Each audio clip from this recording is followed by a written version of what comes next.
Hello YouTube, my name's Sean Connors and welcome back to Outsiders. Now this evening, I want to do a little something off pace and do something a little different. I got the inspiration because of one of our RPG contributors, the playersdm. Just recently caught up with his channel, haven't really seen anything up until very recently, and really like what the guy's putting out, so big shout out to him. If you haven't seen his channel, then dig it out. I'll try and put a link if I remember it at the bottom of this video.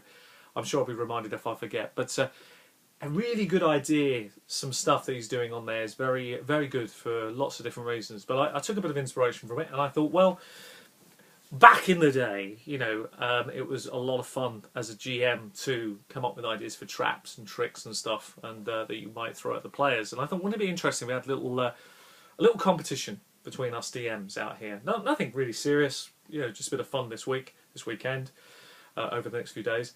And the idea is to come up with a trap. I'll set the ball rolling, obviously, and the trap will be voted on by you, the audience. And that seems pretty straightforward. And what it will be is simply this. You have to come up with a trap, any sort of backstory you want to give to it, whatever you need to make people understand what it's all about. And then it will be voted on in two parts, so the audience will vote. And I would say, just call it 5 stars on both categories. You've got lethality, you know, how lethal the trap is, up to 5 stars, 1 being very timid, 5 being deadly. And then you've got style.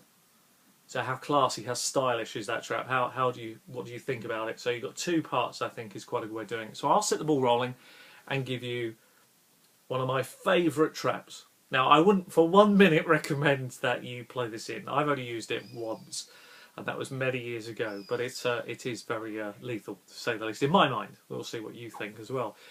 And the idea is that you have a lot of foreshadowing in one of your games, and it's about, you know, people that wield a particular weapon, and you want it to be, you know, this weapon to be quite powerful, something that really has a history to it. It could be like the Sword of Cass or something really extraordinary artifact that you build the legacy into, that you know at some point in the future they're going to want to track down. And you don't want this particular weapon to be too far, you know, when I say this weapon, you don't want it to be so the characters are too high level if you're using a level-based game. So you want it sort of in that middle range, 7 to 9, round about there, that they finally track this thing down. And you have little backstories and pictures of it, and all the people who've ever wielded the weapon, you have little pictures of them. They're nearly always missing part of a hand, or scarred in the face, or, you know, they're amazing warriors, and eventually, you know, track down this thing. Yeah. So now here's the kicker. Okay, so you've built this little backstory into it all, and they finally got the weapon. Now the first time that this person goes, and you know, they're going to do all the obvious things. Of course, they're player characters. They're going to check it on. They're going to do detect magic on it. They're going to check it over, make sure that, you know, it radiates what it says it radiates. And of course it will. There's nothing untoward about that whatsoever. So everything looks above board. It's got all the party tricks that they thought it would have.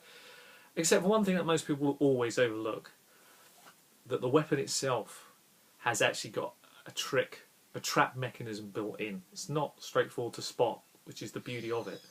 So the first time somebody actually goes to use this weapon to attack somebody with and makes contact, or goes to swing it, as soon as they bring that weapon down, what actually happens is, if you imagine, I'll use my right hand, imagine the blade, and as you go to swing that, it literally swings over like a Swiss Army knife, taking off part of their fingers, hence all the pictures and all the backstory about people with stubs on their hands. So they literally lose most of their fingers, probably bar their thumb, from the weapon, using the weapon. There's quite a lot of comical value in that. It's incredibly lethal. It's not lethal in terms of it's going to kill them outright, but it really messes with their characters. And I also think it's quite fun. So if I was putting a score on my own thing, I'd probably say out of lethality, just purely because of the mechanics. I'd say it's a 3. But for style, I'd hope you'd agree it's a 4 at least. Now the question is, what trap could you describe, and what do you think is a lot of fun that you can share with us as a community? So that's mine. I'm going to call it the Swiss Army sword.